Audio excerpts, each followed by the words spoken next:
Hi everyone. I've handed over control of the presentation to Tom, who is the CEO of BlackEarth Minerals. Tonight we'll be running through just some of the updates for BlackEarth Minerals and their resources, graphite, and at the end of the presentation we'll be having some questions. So feel free to ask any questions during the presentation, and of course at the end we'll have some time for some questions. So Tom, if you want to just take it off from here, that'd be fantastic. All right, thanks very much, Corey, and thank you all for your patience and for dialing in to listening today to the investor briefing. As we normally do, we normally start with a disclaimer, and from our point of view at BlackEarth, the information is really about an update as such. We've also just released a project update to the market about 45 minutes ago, and I'll be referring to that as well, all with good news. Disclaimer as well from Reach, from their own side, and I guess the bottom line is that Reach Markets are the advisors helping with us, and basically the information is general in nature, and you should seek independent advice on the back of that. So basically BlackEarth, and I guess since day one we've approached this whole opportunity as financial project developers, not as technocrats, you know, seeking out the world's largest resource and or chasing technical excellence, but rather a project that will reward investors in a reasonable time frame by focusing on getting the asset into cash flow as soon as practically and responsibly possible. To do this, you need the right structure. So we IPO'd the company rather than doing a backdoor listing early last year. Ownership is tight, with only about 85 million fully paid shares on issue. The other thing you need is a capable and proven team, which we have there on the right-hand side. The board itself is small, but is made up of corporate people with experience in developing projects, specifically in Africa. Phil Hurst's background as chairman, he's our specialist in graphite. For me, project development operations, and George has a strong commercial and financial background. The rest of the team has significant technical and commercial experience in dealing with Africa, with specific Madagascan experience in global graphite marketing networks and experience.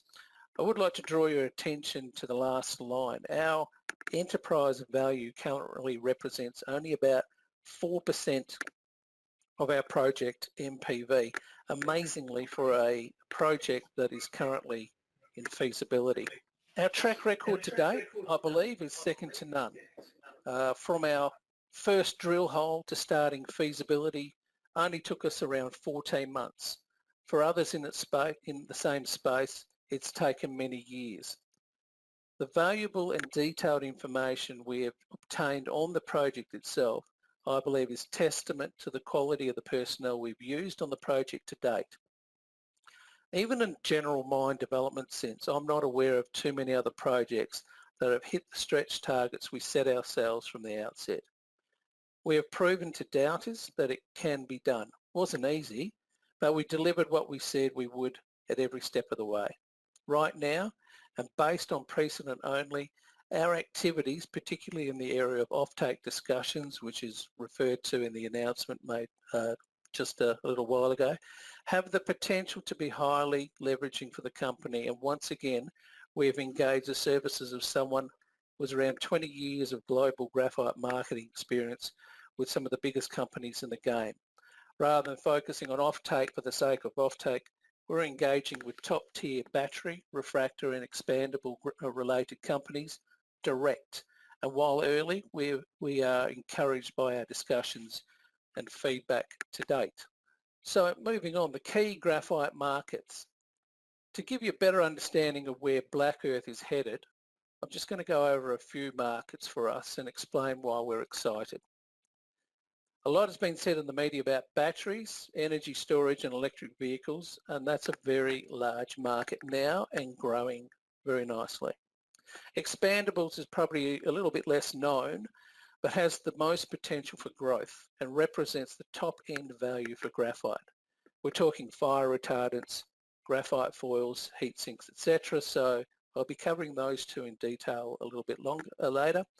The final area that we as a company are looking at is the areas of refractories, the crucibles, the furnace lining, the furnace furniture, etc., predominantly linked to the steel and general metals smelting area. So as the global growth is around about the 1 to 2% internationally, that's the kind of growth expectation you can expect in that part of the market, which historically has consumed most of the graphite.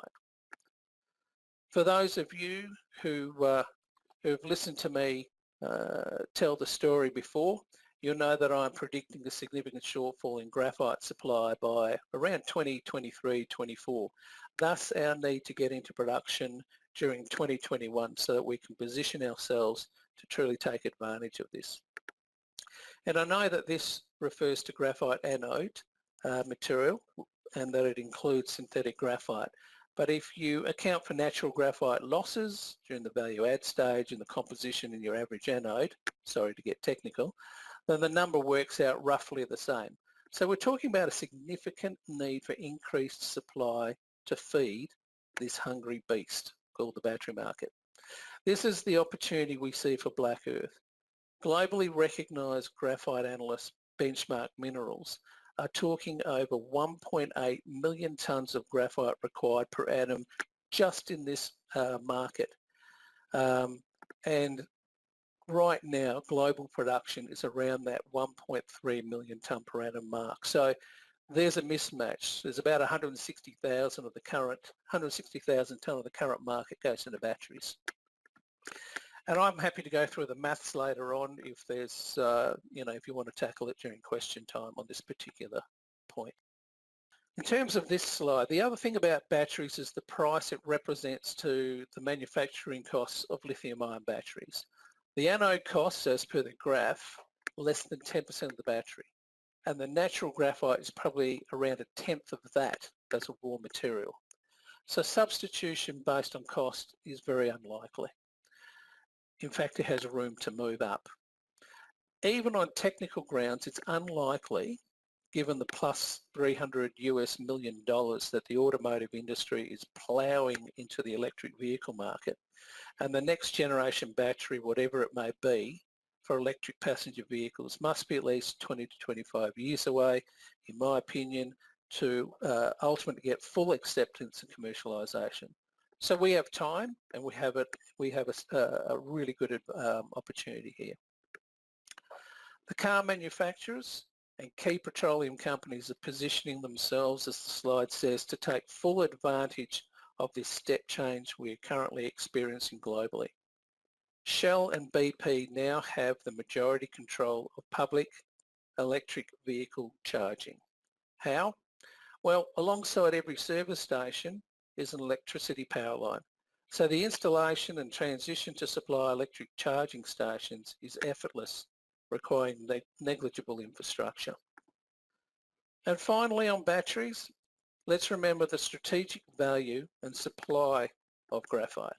Around 68% of the world's natural graphite is currently produced in China, and 100% of spheronized graphite, as in the material that is taken from mine sites and converted to a material ultimately, or upgraded to a material ultimately that goes in the anodes, is manufactured, and 100% of that material is manufactured, you guessed it, in China. So when the head of Benchmark Minerals gets called into a US Senate committee meeting to talk lithium-ion batteries as a global expert on batteries and energy storage supply chains, there's little wonder that there's a strong and quietly concerned position being taken by the US in terms of future energy needs. I believe these statements are truly noteworthy. We're in the midst of a global battery arms race. In brackets, China is again in a very strong position. Second, US supply control across all the raw materials is virtually zero for every one of them. And finally, those that control these supply chains will hold the balance of the industrial power for the 21st century auto and energy industries. Big statement.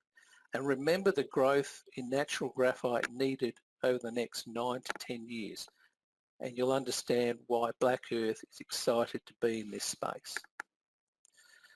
The expandable market. I'm not going to go through the technical aspects. I'll leave that to you to read this later. But in regards to this market, I would like to highlight some key points. When we talk about expandable, we're generally talking about the plus 180 micron material plus or minus that's capable of producing an expanded product using acid and heat. Again, it has to be capable of doing that, and not all graphites can do that. The price of this material varies from around $1,000 to $5,000 a ton, depending on flake size and other parameters. So it's a big deal for us.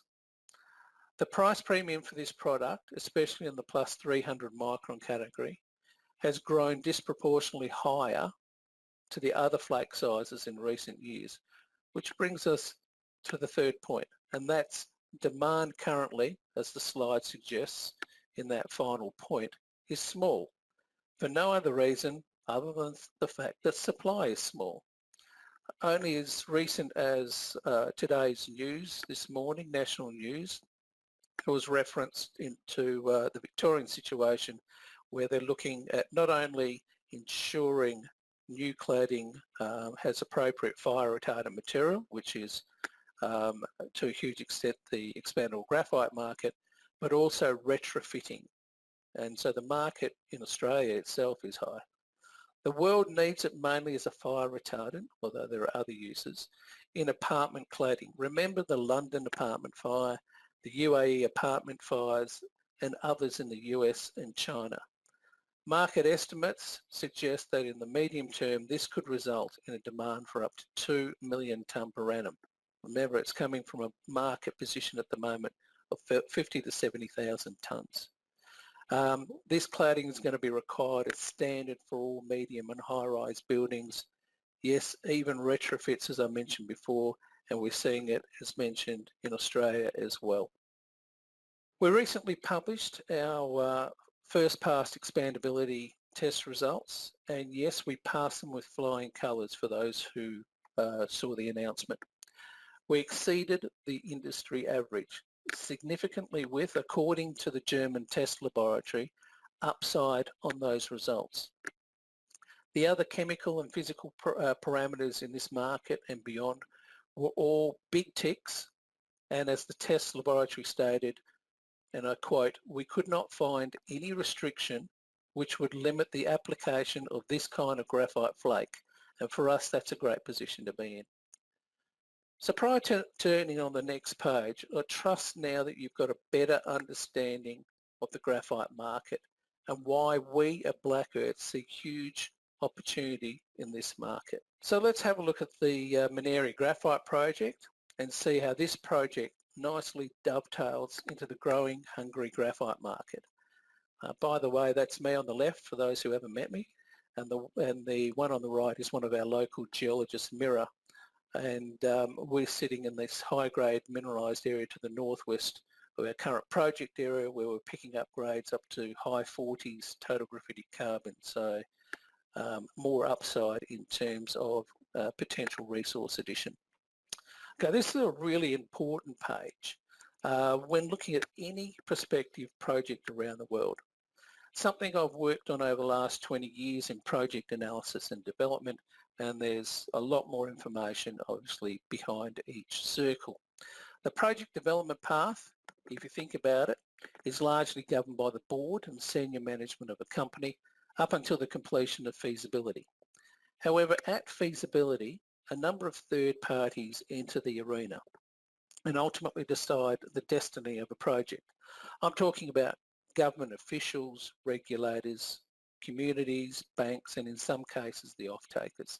And thus the relevance of our ASX release today, showcasing the meeting that we had with the Minister of Mines in Madagascar, and that we're having positive discussions with off-takers as we speak. This is why so many projects end up procrastinating in the feasibility mode for so long in regards to that third-party influence. They tend to go into value adding, investigating downstream processing, reviewing expanding opportunities, etc. This is why we call this slide the 7 factors for mining success. It's what these third parties look at, and this is what primarily differentiates us from our peers. In regards land tenure, for example, we have a granted 40-year mining lease already over the bulk of our resource or our indicated resource. We still need to complete, obviously, a final environmental study or report as part of our feasibility and submit it for the final mine approval. But this already places us ahead of most in the graphite space. Next circle's infrastructure. We have a road to the port, a large portion of which is going to be upgraded as well, thanks to the generous donation by the European Union, and those road works to significantly upgrade the road are expected to commence in the 4th quarter this calendar year. The port itself is first world, built by Rio Tinto at Fort de Femme 10 years ago, open to the public and only 45 to 50% utilised. I've been down there and I believe it's a first-class facility that suits our needs for development, initial production and even our expansion ambitions. Water is derived from rivers and underground sources at site, and power at this stage will be supplied by diesel, although we're looking at alternatives. The resource mining and process. The resource is currently around 20 million tonnes in total, indicated and inferred. Around 8 million of those tonnes are indicated. The exploration target announced to the ASX last August is somewhere between 260 and 380 million tonnes at 6 to 8% total graphite carbon. It's at surface outcrops and you can literally walk across it and see it very easily. So huge potential and globally very attractive compared to our peers. Mining and processing have been designed to be simple. Mining soft material from shallow open pits, from surface and at a very low strip ratio, 0.5 to 1 initially and climbing to only 0.9 to 1 for the life of mine. The processing too is simple and definitely less complex compared to some other graphite developers. The product, well, the product itself is coarse. The Chinese, as I mentioned in the release that just went out, have just confirmed this by test work undertaken by BEM-A in China, and they're a highly reputable international Chinese institute, and they confirmed our detailed findings contained in our scoping study earlier and the detailed test work undertaken here in Perth earlier, or late last year, early this year. I'll run through the product on the next slide shortly. Geopolitics is another huge differentiator for us. Madagascan graphite is well accepted as quality material globally. China, now a net importer of graphite, sources a large portion of their imports, as do the Indians from Madagascar. Regular sales continue to other Asian countries, Europe, and also the US, who have been buying Madagascan graphite for about 100 years. The annual mining journal, Mining Investment Risk Survey, out of the UK, rates Madagascar ahead of 90% of world production sources. Remember back to the outlook on demand and think about the importance of this fact alone. Okay, financial return, attractive, robust, with upside, but I'll cover this in more detail shortly. And finally, the people. Not just the team we've assembled and the value they bring to shareholders, but also the local communities and the government personnel we interact with are all on side and are working with us to fast track this project to cash flow. They understand the value it will bring them. Again, a significant benefit to shareholders. Finally, our biggest differentiator is that we feel we can tick every box, and this is a unique position. This collective tick is the most important advantage we have, as it clearly indicates that this is a real project. Look at our enterprise value versus our peers, clearly shows the value opportunity that exists right now. The product, as I mentioned earlier, is a high demand, high value product based on the results in this table. Right now, we're testing the product itself in Germany, through a comprehensive battery test work program, which should see a series of results being released to the market in coming weeks and months, again referred to in the market release today. Samples from our current pilot work will see material shipped to prospective off-takers following very positive discussions held recently in the areas of batteries, expandables and refractories. Again, if you look at some other producers and developers, the specs on this material is very attractive to potential buyers. The project financials, 10 years based on indicated resources alone, remembering the huge potential that exists in the immediate area. A 42% internal rate of return and a low startup capital with a quick payback again gives the board enormous confidence that this is a real project. Output of 30,000 tonnes is not only manageable, but makes us a material global producer of graphite with plans to double that using operating cash flow and not diluting shareholders. And finally, project update. We've accomplished a lot since our first drill hole in only March last year. This graph highlights the significant growth that exists from here for BlackEarth and the value of our mantra, fast track to cash flow. Can we continue our momentum? The board certainly believes so, and our history certainly supports this. The company has over the last 18 months positioned itself perfectly with the delivery of attractive and robust technical and financial results in order to take advantage of what's shaping up to be a very hungry future market. Our aim is to complete our feasibility program over the next 12 months, complete with offtake arrangements in place with quality buyers. Thereafter, we intend commencing construction in late 2020 with a view of starting commissioning in late 2021. I hope after hearing this presentation you're as excited as I am about the opportunity that awaits, and I now look forward to taking your questions. Thank you very much. Thanks very much for that, Tom. Yeah, that was really good and really detailed. If anyone is online and would like to add any questions, I just want to start with one here, Tom, that refers to just some of the more details around the Madagascar project. I was wondering if you could outline if you could go into further detail about the resources in the Mineri project. Sure. We have an area that covers about 7 kilometres by 3 kilometres, and that's expanding particularly to the north.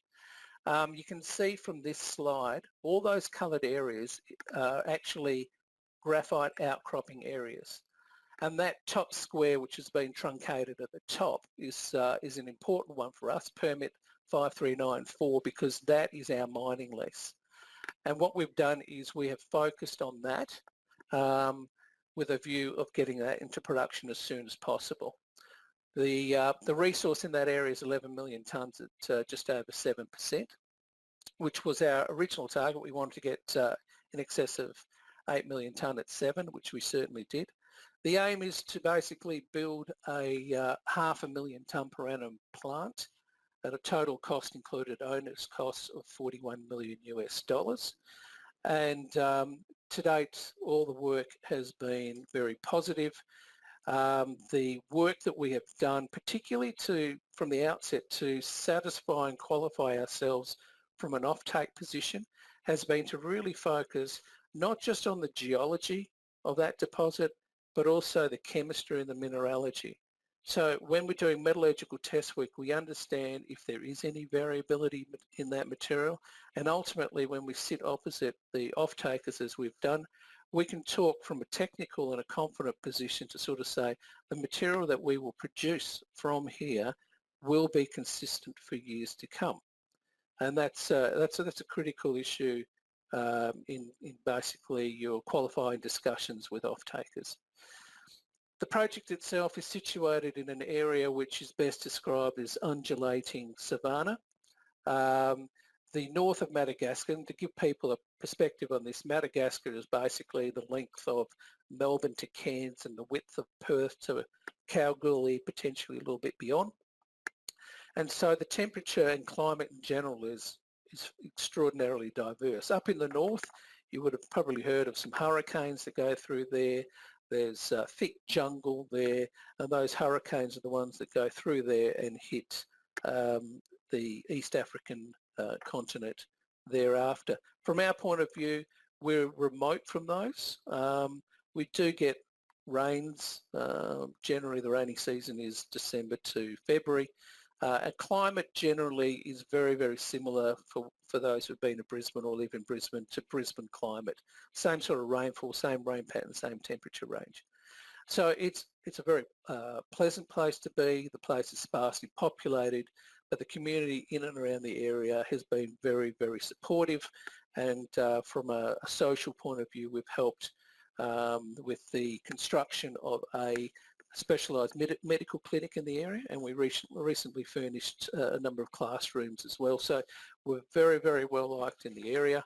And the meeting I had with the Mines Minister last month, he was sort of au fait at a high level of the project, but I certainly brought him up to speed with our expenditure, our ambitions, our activities to date, and he's given a personal undertaking to assist us with this important project because Madagascar itself is a very poor country, and in the area in which we operate, it's the poorest part of Madagascar. So a lot of government support and a lot of external support as well. So, you know, when we're talking about resource and potential, it's there. The metallurgy we've done is done to a very, very definitive level. So when we say we did the scoping study, we've actually done more than a scoping study, which gave the board sufficient confidence to move directly into a feasibility study.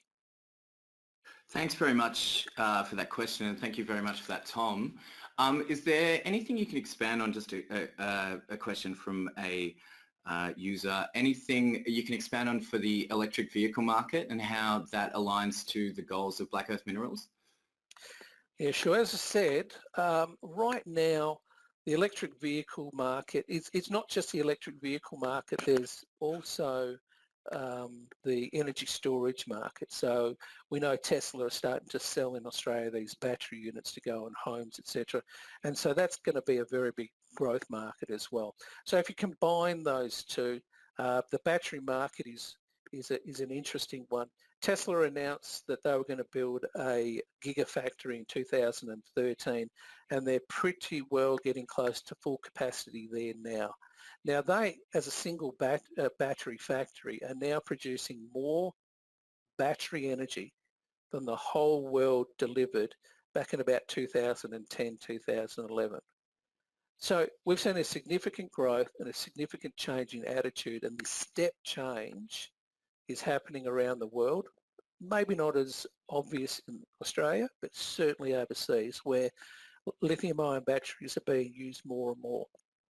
Electric bikes, electric vehicles, etc.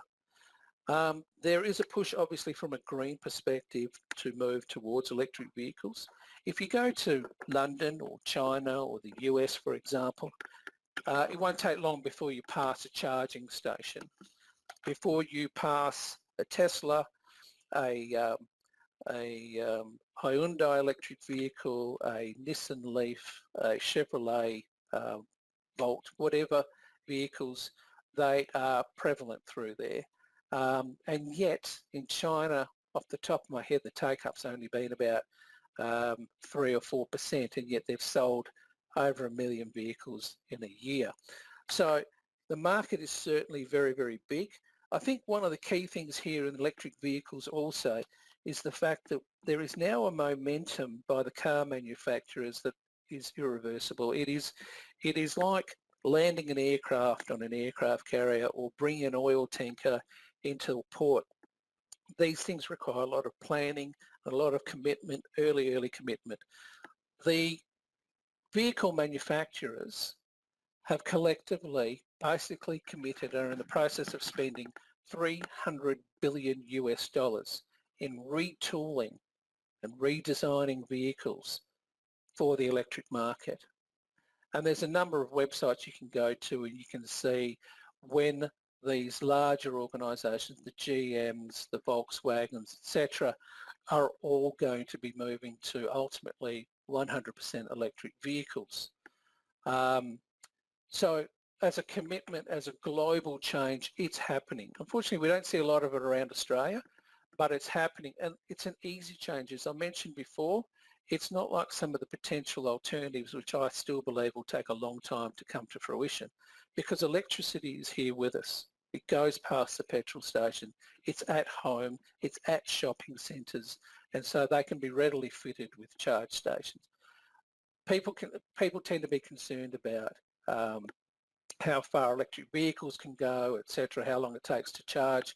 Well, you know, at the moment you can get vehicles that go 350 miles, so pretty well as much as internal combustion engine vehicles at 500 kilometres.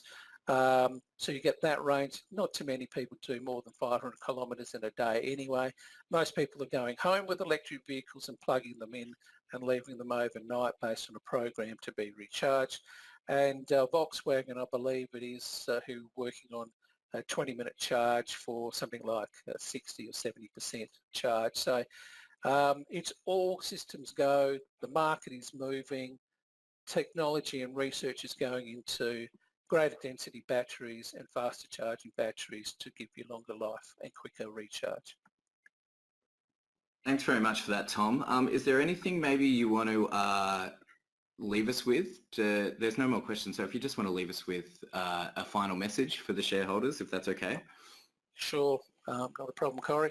Look, firstly, thank you very much for your persistence and patience today. I hope you've gleaned from my presentation how exciting this market is. You know, it's one of those step changes that only comes around every so often in generations, and we're living it. And, you know, we'll be looking back in 20, 30 years' time and saying, I remember when there were petrol-driven vehicles and when all the electricity was produced using coal and coming to my house directly with no storage capability. So we're really excited about that. The use of graphite's been around since the 1500s. Originally in a makeshift pencil, got refined, used in the refractories industry for high temperature applications, used in lubricants, ultimately in the cheap batteries, the old red ever-ready batteries as an anode, and it's still used today as an anode. It's being used in the expandable industries for fire retardants, and CSIRO last year came up with water purification. Interestingly enough, from a graphite perspective, there are more and more uses coming up for the material, and it's important to understand where you're coming from with the material you have in the ground and the products you potentially can produce. However, having said that, when you look at the history of graphite, I can't think of anything that's been substituted. For what it does and its chemical and physical properties, it is a cheap material. And so substitution is very rare when it comes to graphite over the last 400 years. That being said, we have a very unique position in terms of the Mineri project. We have a project that is a very simple project with enormous potential. But every time we look at it, it surpasses our expectations in terms of metallurgical performance, in terms of the products that can be produced, in terms of the cost, the available infrastructure, the support from the government. I draw your attention back to those 7 key factors in terms of mining success. And this is the key takeaway from tonight. There are some companies that have one or some of these issues, have some of these aspects ticked. We believe in BlackEarth that we are maybe the only one, potentially a very small handful of companies in the graphite space that can safely tick all these key aspects towards mining success. That's our key differentiator. That's the key message I want to leave you with today. And thanks very much. Thanks very much to everyone to joining us. Thank you very much, Tom, for sharing your time to give the update. And I'm sure, Tom, you would encourage everyone to go to blackearthminerals.com.au/investor centre to register and keep themselves up to date with all the latest Black Earth Minerals announcements. Couldn't have said it better myself, Corey. Yeah. Thank you very much. Have a great night, everyone, and thank you very much for joining us.